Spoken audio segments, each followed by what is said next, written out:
আসিফ মাহমুদ যদি 1 কোটি টাকা তোলেন, অন্তত 1 কোটি টাকা তোলেন, তাহলে সারা বাংলাদেশে তিনি, তার বাবা, তার সাঙ্গপাঙ্গরা মিলে প্রতিদিন কত টাকা তুলছেন পুলিশ বাহিনী এবং সমন্বয়কদের ব্যবহার করে? আসিফ মাহমুদ সজীব ভুইয়া কি একা সে টাকা ব্যবহার করছেন? প্রশ্ন করা শুরু করতে হবে সেই জায়গা থেকে যে কোন যোগ্যতায় বা কার পছন্দে এই মাফিয়াতন্ত্র কায়েম হলো, যে মাফিয়াতন্ত্রে আসিফ মাহমুদ সজীব ভুইয়াকেই নির্বাচিত করা হলো স্থানীয় সরকার, পল্লী উন্নয়ন, যুব ক্রীড়া মন্ত্রী পদে। ঢাকার গুলশানে আওয়ামী লীগের সাবেক এমপি শাম্মী আহমেদের বাসায় চাঁদাবাজি করতে গিয়ে 50 লাখ টাকা মাত্র চাঁদা আদায় করতে যাওয়ার কারণে হাতে নাতে 5 জন গ্রেফতার হওয়ার পর থেকেই আপনারা জানেন আমি বারবার সেই জুলাইয়ের শেষ থেকে প্রশ্ন তুলছি যে হিসাব মিলছে না। ঠিক কী কারণে আওয়ামী লীগ এমপির বাড়িতে মব হামলা করবার জন্যে বা বৈষম্য বিরোধী ছাত্র আন্দোলনের সমন্বয়করা গিয়ে চাঁদা দাবি করবার জন্যে তাদেরকে পুলিশ গ্রেফতার করবে বা গ্রেফতার করার সাহস করবে, আর সে খবর সংবাদ মাধ্যমে ছড়িয়ে পড়বে সিসিটিভি ফুটেজের ছবি সহ, সে বিষয়টি নিয়ে বিস্ময়ের ঘোর আমার সেই জুলাই থেকেই কাটছিল না।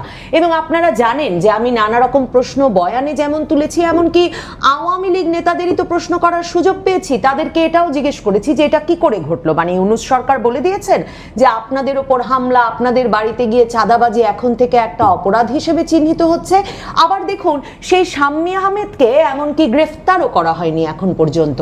এই পুরো বিষয়টি আমার ভেতরে যে বিস্ময়ের সৃষ্টি করেছিল, সেই বিস্ময়ের ঘোর কিছুটা কাটতে শুরু করেছে। মানে যেমনটা আন্দাজ করেছিলাম যে খুব উপর মহল থেকে ঘটনা ঘটছে, আর সেই উপর মহল মানে যিনি সুতা দিয়ে পুতুলগুলো নাচাচ্ছিলেন, সেই পুতুলদের কাউকে কাউকে খেলা থেকে বাদ দিয়ে দিতেই এবং খেলায় সকল পক্ষ একমত না হওয়াতে, মানে ভাগাভাগিতে না মেলাতেই শেষ পর্যন্ত এই ঘটনা ঘটে থাকতে পারে।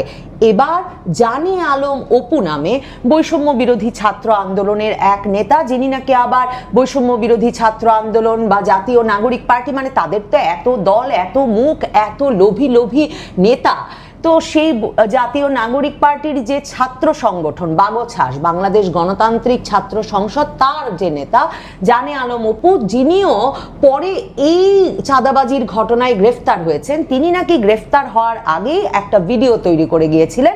সেই ভিডিও হঠাৎ করে এখন সামাজিক যোগাযোগ মাধ্যমে ছড়িয়ে পড়েছে। জানে আলম অপু বলেছেন ঘটনা প্রবাহ পুরোপুরি বর্ণনা করে। সেই ভিডিওতে জানে আলম অপু বলছেন 4টা সোয়া 4টার দিকে আসিফ মাহমুদ সজীব ভুইয়া উপদেষ্টা, তাদের বড় ভাই, তিনি দামি একটা মোটরসাইকেলে করে ওয়েস্টিনের সামনে এসে তাদেরকে নির্দেশনা দিয়ে দেন রাতে কি করতে হবে। এবং আসিফ মাহমুদ সজীব ভুইয়ার আসবার সেই সিসিটিভি ফুটেজও বেরিয়ে গেছে। আবার সামাজিক যোগাযোগ মাধ্যমে অনেক সাংবাদিক গুলশানের নানা রকম সিসিটিভি ফুটেজ মিলিয়ে দেখেছেন যে আসিফ মাহমুদ সজীব ভুইয়াই সেই মোটরসাইকেল চালিয়ে গুলশান এলাকায় ঘোরাফেরা করছিলেন সেই দিন। কাজেই আসিফ মাহমুদ সজীব ভুইয়া যে এসেছিলেন এই ঘটনা প্রবাহ পুরোটি পরিকল্পনা করে বাস্তবায়নে কিভাবে করতে হবে তার নির্দেশনা দিতে, তাতে ওই পক্ষটির আর কোনো সন্দেহ থাকে না। এখন জানে আলম অপু বলছেন 4টা সোয়া 4টার দিকে আসিফ মাহমুদ সজীব ভুইয়া এসে তাদেরকে নির্দেশনা দিয়ে যান, এবং সেই নির্দেশনার পর 5টা থেকে 6টা পর্যন্ত পুলিশের সঙ্গে গিয়ে, মানে পুলিশ বাহিনীকে যুক্ত করা হয় এই বৈষম্য বিরোধী ছাত্র আন্দোলনের সমন্বয়কদের সঙ্গে আওয়ামী লীগ এমপির বাড়িতে হামলা চালিয়ে চাঁদাবাজি করার জন্য। মানে যেই ঘটনা চলছে সেই 2024 সালের 5ই আগস্টের পর থেকেই নির্বিবাদে ঠিক সেই ঘটনাটি ঘটাতে তারা গেলেন। তারা পুলিশ নিয়ে গেলেন আওয়ামী লীগের এই সাবেক এমপি শাম্মী আহমেদের বাসায়, তাকে নাকি গ্রেফতার করবেন। 5টা থেকে 6টা পর্যন্ত অভিযান চলল। আর ওইদিকে এই ঘটনাস্থল থেকে পরে গ্রেফতার হয়েছেন যে রিফাত, তাকে আসিফ মাহমুদ সজীব ভুইয়া বলে রাখলেন 1 কোটি টাকা চাঁদা নিয়ে আসতে হবে ওই বাড়ি থেকে তাদেরকে। মানে পুলিশ গেল শাম্মী আহমেদের বাড়িতে তাদের গ্রেফতার করতে, আর চাঁদা আনার নির্দেশনা থাকলো বৈষম্য বিরোধী ছাত্র আন্দোলনের নেতাদের ওপর। বুঝতেই পারছেন শাম্মী আহমেদকে গ্রেফতার করা এখানে উদ্দেশ্য নয়, গ্রেফতার করা হবে এই ব্ল্যাকমেইলিং করে গুলশানের ধনাঢ্য পরিবারের এই সংসদ সদস্য শাম্মী আহমেদের বাড়ি থেকে 1 কোটি টাকা চাঁদা ভয় দেখিয়ে নিয়ে আসার অ্যাসাইনমেন্টটি আসিফ মাহমুদ সজীব ভুঁইয়া তার এই সহযোদ্ধাদের হাতে তুলে দিয়েছিলেন। এরপর জানে আলম অপু বলেন তারা 5টা থেকে 6টা পর্যন্ত তন্ন করে শাম্মী আহমেদের বাসায় অভিযান চালান। মানে কেউই কারো চেয়ে কম অপরাধী নন, সবগুলো ডাকাত। মানে এই জানে আলম অপু এখন এসে আসিফ মাহমুদ সজীব ভুঁইয়ার দিকে আঙুল তুলছে বলে ভাবার কারণ নাই যে তারা ডাকাতিকে বৈধ কাজ মনে করেন না। তার মানে এই যে পুলিশের সঙ্গে তারা মানুষের বাড়িতে চলে যাচ্ছেন এবং গিয়ে গ্রেফতার অভিযান চালাচ্ছেন এবং গ্রেফতার করার পরিবর্তে ব্ল্যাকমেইল করে চাঁদা চাইছেন, সেই পুরো বিষয়টিকে এই তরুণদের দল, এই প্রেসার গ্রুপ, এই মব, মানে আপনি কোনটা বলবেন আপনি ঠিক করে নিন, এই ছাত্র জনতার আন্দোলনের নেতৃত্ব দানকারী পক্ষ, বৈষম্য বিরোধী আন্দোলনের সমন্বয়কেরা ভাবছেন একটা বৈধ কাজ, তাদের বৈধ দায়িত্ব এবং তাদের অধিকার। কাজেই জানে আলম অপু রিফাত এরা গিয়েছিলেন ওই বাড়িতে ডাকাতি করতে 5টা থেকে 6টা পর্যন্ত। খুব গুরুত্বপূর্ণ যে পয়েন্টটি সেটি হচ্ছে জানে আলম অপু বললেন আমাদের নাকি জিজ্ঞেস করা উচিত এখন যে ওই বাড়িতে গিয়েই তারা বুঝলেন শাম্মী আহমেদ একটু আগেও ছিলেন ওখানে, তার কানের হেডফোন, তার ফোন, তার ব্যবহার্য নানা জিনিসপত্র নাকি ওই বাড়িতে ছড়িয়ে আছে। মানে বেচারা শাম্মী আহমেদেরই বাড়ি, কাজেই ছড়িয়ে থাকতেই পারে। কিন্তু এই তরুণেরা গিয়েই বুঝলেন যে কারো একটা ফোন পেয়ে ওই সাবেক এমপি তখনই পালিয়ে গেছেন। এখন জানে আলম অপু বলছে আপনারা প্রশ্ন করে দেখেন যে কে তাদেরকে পালিয়ে যেতে বলল। এখন আসলেই কিন্তু জানে আলম অপু খুব গুরুত্বপূর্ণ একটা প্রশ্ন আমাদের করতে বলেছেন, কারণ ওখানে যখন শাম্মী আহমেদকে পাওয়া গেল না এবং পুলিশ চলে গেল, তখন যেহেতু বড় ভাই অ্যাসাইনমেন্ট দিয়ে গেছে আসিফ মাহমুদ সজীব ভুঁইয়া, এই তরুণেরা শাম্মী আহমেদের পরিবারের কাছে টাকা চাওয়া শুরু করে এবং সেই সিসিটিভি ফুটেজ ক্যামেরাতেই ধরা পড়ে। জানে আলম অপু নিজেই বলেন শাম্মী আহমেদের বাড়িতে কালো গেঞ্জি পরা যেই ছেলেটির হাতে টাকার ব্যাগ তুলে দেওয়া হচ্ছে সেই ছেলেটিই আমি। তো জানে আলম অপুর হাতে যে টাকার ব্যাগ তুলে দেওয়া হয় সেখানে নাকি ছিল মাত্র 10 লাখ টাকা। এখন রিফাত আর জানে আলম অপুর মধ্যে নার্ভাসনেস শুরু হয়, তারা উদ্বিগ্ন হয়ে পড়েন, তারা তর্কাতর্কিতে লিপ্ত হন। একদিকে শাম্মী আহমেদের পরিবার 10 লাখের বেশি আর কিছু দেবেন না, সিসিটিভিতে ওইদিকে এই পুরো ঘটনা রেকর্ড হচ্ছে, আর ওইদিকে তখন শাম্মী আহমেদের স্বামী 10 লাখ টাকা দেওয়ার পরেও রিফাতেরা ক্রমাগত শাম্মী আহমেদের স্বামীর উপর চাপ সৃষ্টি করে যাচ্ছেন, কারণ তিনি মাত্র 10 লাখ দিয়েছেন। আসিফ মাহমুদ তো বলে গেছেন এনার দেওয়ার কথা 1 কোটি। এখন আপনারা হিসাব মেলান ঘটনা আসলে কি ঘটলো যে এদের গ্রেফতার হয়ে যেতে হলো, আর 1 কোটি টাকা কোথায় গেল? শাম্মী আহমেদই বা কিভাবে তার স্বামীকে রেখে পুলিশি অভিযানের মধ্যেই পালিয়ে যেতে সক্ষম হলেন? ঘটনা ঘটেছে আসলে আমার যেটা এই ভিডিও দেখে একেবারে দৃঢ় ধারণা, সেটা হচ্ছে 1 কোটি টাকা চলে গেছে বড় ভাইয়ের হাতে এবং বড় ভাই একদিকে এদেরকে দায়িত্ব দিয়েছেন টাকা তুলে নিয়ে যাওয়ার, অন্যদিকে শাম্মী আহমেদের সঙ্গে মানে সাবেক এই আওয়ামী লীগ এমপির সঙ্গে বড় ভাইয়ের একটা সংযোগ স্থাপন হয়ে যাওয়ার ফলে বড় ভাইয়ের কাছে পৌঁছে গেছে 1 কোটি বা তারও বেশি টাকা। এবং তখন ফাঁদ পাতা হয়েছে বৈষম্য বিরোধী ছাত্র আন্দোলনের এই নেতাদের ধরিয়ে দেবার জন্যে, এটা জেনে শুনে যে শাম্মী আহমেদের বাড়িতে সিসিটিভি ফুটেজ আছে এবং তাদেরকে ধরিয়ে দেওয়া গুরুত্বপূর্ণ, কারণ এই ব্যক্তিরা না হলে শাম্মী আহমেদের বাড়িতে ঝামেলা করতেই থাকবেন এবং এরা প্রত্যেকে জানেন আসিফ মাহমুদ তাদেরকে 1 কোটি টাকা তুলতে এনেছেন। কাজেই এদেরকে অপরাধী সাজিয়ে দিলে আসিফ মাহমুদের কাছে যে টাকা চলে গেছে আর সেই টাকা দিয়ে যে তিনি শাম্মী আহমেদকে মুক্ত করে দিয়েছেন, আর শাম্মী আহমেদের বাড়ির সিসিটিভি ফুটেজ ক্যামেরায় ধরে এদেরকে গ্রেফতার করিয়ে ভোর 4টায় এসে যে তিনি পুলিশ বাহিনী সহ তাদেরকে শাম্মী আহমেদের বাড়িতে পাঠিয়েছিলেন, এই পুরো গল্প ধামাচাপা পড়ে যাবে। সেটা পরিকল্পনা করেই আসিফ মাহমুদ সজীব ভুঁইয়া এই দারুণ গল্প সাজিয়েছিলেন।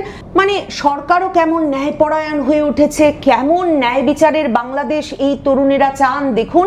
তখন হাতে নাতে ধরা পড়ে গেলেন এই 4-5 জন, আর এরপর বৈষম্য বিরোধী ছাত্র আন্দোলনের সব কমিটি সারা বাংলাদেশে বাতিল করে দেওয়া হলো। কিন্তু তাতে কি তারা মববাজি থামিয়েছেন? আজকেও পত্রিকায় দেখছিলাম বৈষম্য বিরোধী ছাত্র আন্দোলনের কিশোরগঞ্জ জেলার সাবেক নেতারা, মানে কমিটি তো বাতিল হয়ে গেছে, কাজে এখন তারা সাবেক নেতা, সেই সাবেক নেতারা বিএনপি নেতা অ্যাডভোকেট ফজলুর রহমান যাতে আর কোনোভাবে কিশোরগঞ্জে ঢুকতে না পারেন সে বিষয়ে আলটিমেটাম দিয়েছেন। মানে তারা এখন নতুন পরিচয়ে মব চালিয়ে যাচ্ছেন, কারণ মবের গুরুরা তো সরকারেই বসে আছেন। এখন জানে আলম অপুর এই দারুণ ভিডিও যদি প্রকাশ না পেত, তাহলে কি মডেলে তারা কাজ করছেন সেটা বোঝা মুশকিল হতো। আমার মনে গুলশানের এই ভিডিও দেখবার পর যে প্রশ্নগুলো এসেছে, এই প্রশ্নগুলো আপনাদের সবার মনেই নিশ্চয়ই এসেছে। এক, শুধুমাত্র গুলশানে এক রাতে এক বাড়িতে পুলিশ আর সমন্বয়কারীদের অভিযানে পাঠিয়ে আসিফ মাহমুদ যদি 1 কোটি টাকা তোলেন, অন্তত 1 কোটি টাকা তোলেন, তাহলে সারা বাংলাদেশে তিনি, তার বাবা, তার সাঙ্গপাঙ্গরা মিলে প্রতিদিন কত টাকা তুলছেন পুলিশ বাহিনী এবং সমন্বয়কদের ব্যবহার করে? আসিফ মাহমুদ সজীব ভুইয়া কি একা সে টাকা ব্যবহার করছেন? প্রশ্ন করা শুরু করতে হবে সেই জায়গা থেকে যে কোন যোগ্যতায় বা কার পছন্দে এই মাফিয়াতন্ত্র কায়েম হলো, যে মাফিয়াতন্ত্রে আসিফ মাহমুদ সজীব ভুইয়াকেই নির্বাচিত করা হলো স্থানীয় সরকার, পল্লী উন্নয়ন, যুব ক্রীড়া মন্ত্রী পদে, এবং তারপর থেকে তিনি যেসব অন্যায় অনাচার ক্রমাগত করে যাচ্ছেন, স্থানীয় সরকার মন্ত্রণালয়ের লুটপাট, ঠিকাদারি, পদ পদায়নের কথা তো বাদই দিলাম, অন্যত্র তিনি যেভাবে মানি মেকিং মেশিনটা পরিচালনা করছেন, যে কথা আগেও বৈষম্য বিরোধী ছাত্র আন্দোলনের নেত্রী উমামা ফাতেমা পরিষ্কার বলেছিলেন যে হেয়ার রোড থেকে এই মানি মেকিং মেশিন পরিচালিত হচ্ছে। আসিফ মাহমুদ সজীব ভুইয়ার তোলা টাকা কি তিনি একাই খাচ্ছেন? ভাববার কোনো কারণ আছে? পুলিশ বাহিনীকে পাঠিয়ে আসিফ মাহমুদ রাতে রাতে, দিনে দিনে যে টাকা তুলছেন সে টাকার ভাগ স্বরাষ্ট্র উপদেষ্টা, পুলিশ প্রশাসন, আইন উপদেষ্টা আর কেউ ভাগ পাচ্ছেন না? নাকি পুরো উপদেষ্টা পরিষদের মধ্যে একেবারে বৈষম্যবিহীন ভাবে সমান ভাগে ভাগ হচ্ছে এটি? এই মানি মেকিং মেশিনের পুরো বিস্তারিত যদি না জানা যায়, এই মাফিয়াতন্ত্র যে সারা বাংলাদেশে এরা কায়েম করেছেন, তার কোন টাকা কোথায় যাচ্ছে তা যদি বোঝা না যায়, তাহলে এই বাংলাদেশে নির্বাচন হবে, এই সরকারের মেয়াদ বা এই সরকারের আমল শেষ হবে, অন্য কোনো সরকার ক্ষমতায় আসবে, সে আশায় গুড়ে বালি। আর ভাবুন তো ঠিক কেন এই সময়ে হঠাৎ আজকের দিনে এই ভিডিওটি ছড়িয়ে পড়লো সামাজিক যোগাযোগ মাধ্যমে, যেখানে অনেকেই বলছেন, অনেক সাংবাদিকেরাও বলছেন জানে আলম অপুর ভিডিওটি নাকি তাদের কাছে 14-15 দিন আগে থেকেই ছিল। আমার মনে হয় এই ভিডিওটি যে ছড়িয়ে পড়লো তার সঙ্গে একটা সরাসরি সংযোগ আছে আসিফ মাহমুদ সজীব ভুইয়া সরকার থেকে বেরিয়ে এসে নির্বাচন করবেন সে কথা বলা, তার একথা বলা যে তিনি নির্বাচন করবেন, তবে হয়তো জাতীয় নাগরিক পার্টি বা এনসিপি থেকে করবেন না, তার মানে তিনি বিএনপি থেকে নির্বাচন করবেন।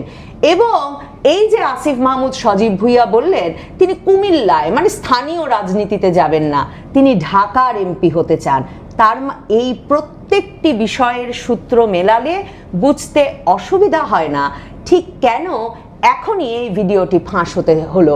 কারণ দেখুন, যে মানি মেকিং মেশিন তিনি পরিচালনা করছেন, এই অন্তর্বর্তীকালীন সরকারকে একরকম এতিম করে রেখে এই মানি মেকিং মেশিনের সকল রহস্য জেনে এবং এই মানি মেকিং মেশিনের নেতৃত্ব নিয়ে তিনি এই উপদেষ্টা পরিষদ থেকে নির্বাচনের আগে বেরিয়ে মূলধারার রাজনীতিতে ঢুকে সংসদ সদস্য বনে যাবেন, সেটা যেমন এই উপদেষ্টা পরিষদের জন্য নিরাপদ নয়, তেমনি লাভজনকও নয়।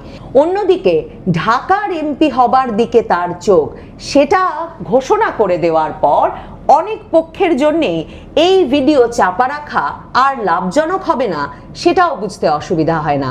কাজেই জানে আলম অপু নিজেও একজন ডাকাত, ডাকাত দলের সর্দারের খবর তিনি ফাঁস করেছেন, কিন্তু এই ডাকাত দলের টাকা কোথায় কোথায় যাচ্ছে আর কত বড় মানি মেকিং মেশিন তারা তৈরি করেছেন সেটা নিশ্চয়ই তারা ভাববেন যারা এই বাংলাদেশকে এই মাফিয়া রাজ্যে পরিণত হতে দিয়েছেন, এই মবের রাজ্যে মবের মুল্লুকে পরিণত হতে দিয়েছেন, কিন্তু টু শব্দটিও করছেন না।